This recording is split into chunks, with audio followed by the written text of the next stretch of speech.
Jadi buat para bunda, sebelum mengkhawatirkan gimana supaya ASIku banyak ya, gimana supaya nanti sebelum kerja aku punya stok ASI perah tuh 1 kulkas gitu.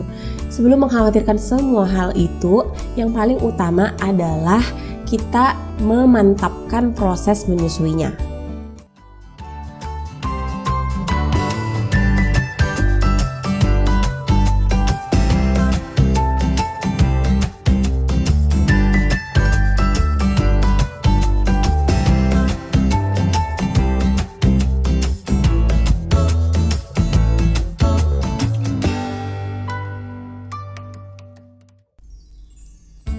Assalamualaikum, halo bunda, ketemu lagi sama saya Dr. Dila. Kali ini saya akan ngebahas tentang kapan sih kita harus ketemu dengan konselor menyusui. Nah, dari WHO, Badan Kesehatan Dunia, itu menganjurkan setidaknya ada 7 kontak dengan konselor menyusui, baik sebelum ya sampai setelah melahirkan. Hayo bunda, udah pada tahu belum nih 7 kontak laktasi? Nah, kita bahas satu-satu ya. Kontak laktasi yang pertama dan kedua itu ada di 28 minggu kehamilan dan 36 minggu kehamilan. Jadi, kontak laktasi itu dianjurkan dilakukan itu sebelum ibu melahirkan. Kenapa sih harus sebelum melahirkan repot-repot ketemu konselor? Karena kalau misalnya ibu dan ayah sudah bertemu konselor lebih dulu, maka biasanya tuh kan kita akan diskusi nih tentang manfaat menyusui, apa yang orang tua pahami tentang proses menyusui, dan itu akan menjadikan orang tua tuh semakin kuat gitu. Nah, alasannya untuk menyusui dan mempertahankan menyusui. Terus para ayah juga ya, dengan dia tahu manfaat menyusui, keutamaannya, maka dia akan lebih mudah nantinya untuk mendukung para istri. Ibu yang mendapatkan dukungan untuk menyusui itu terbukti jauh lebih survive, jauh lebih lama masa menyusui anaknya nantinya. Oke? Nah, di umur 28 minggu kehamilan dan 36 minggu kehamilan ke atas, biasanya kita akan membahas tentang dasar-dasar menyusui, apa yang orang tua harapkan di proses menyusuinya nanti, bagaimana goal orang tua. Terus kita juga biasanya akan mengedukasi keluarga-keluarga terdekat. Jadi untuk para ibu yang mau ketemu konselor di masa hamil tuh silahkan bawa support system kalian sebanyak-banyaknya. Ya, bisa suami, orang tua, mertua, adik, kakak yang tinggal serumah, pengasuh, silahkan bawa biar semuanya diedukasi.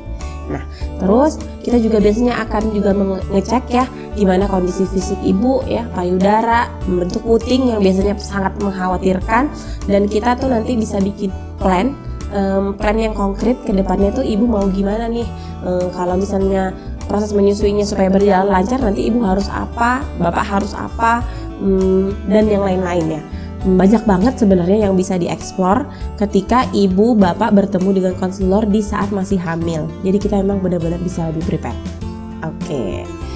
Kontak yang ketiga itu terjadi saat proses inisiasi menyusu dini. Artinya tuh terjadi saat proses melahirkan.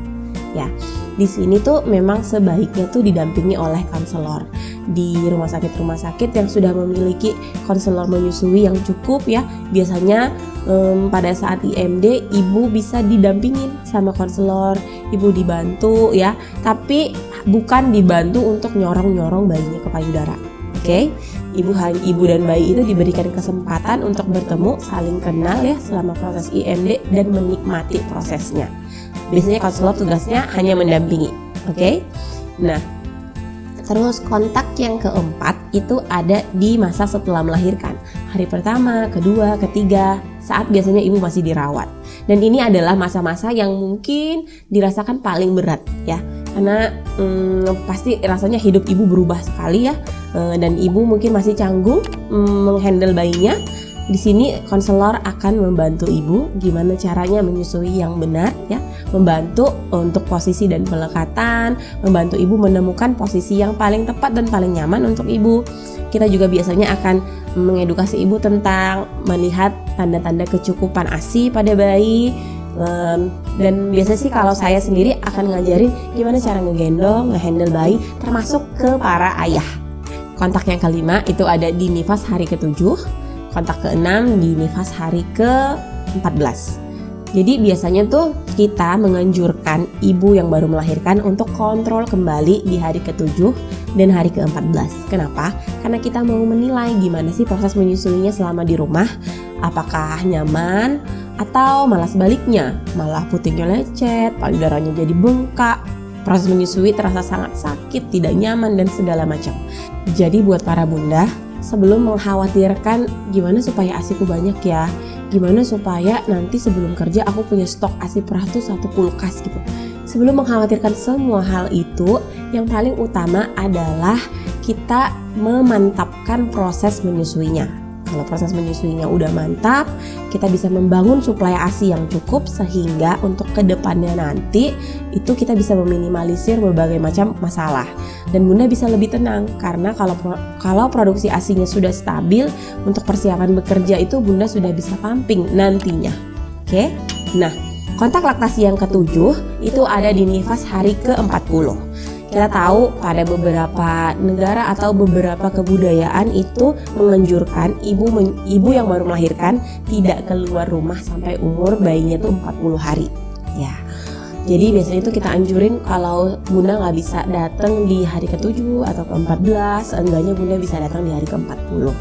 Ya, supaya apa nih, tetap sama, kita mau menilai proses menyusuinya bagaimana ya, terus suplai ASI bunda seperti apa dan kenaikan berat badan bayinya seperti apa. Oke. Jadi jangan lupa kontak konselor menyusui terdekat di kota bunda atau bisa juga konseling melalui online. Dan sampai ketemu di video saya yang berikutnya. Dadah bunda, assalamualaikum warahmatullahi wabarakatuh.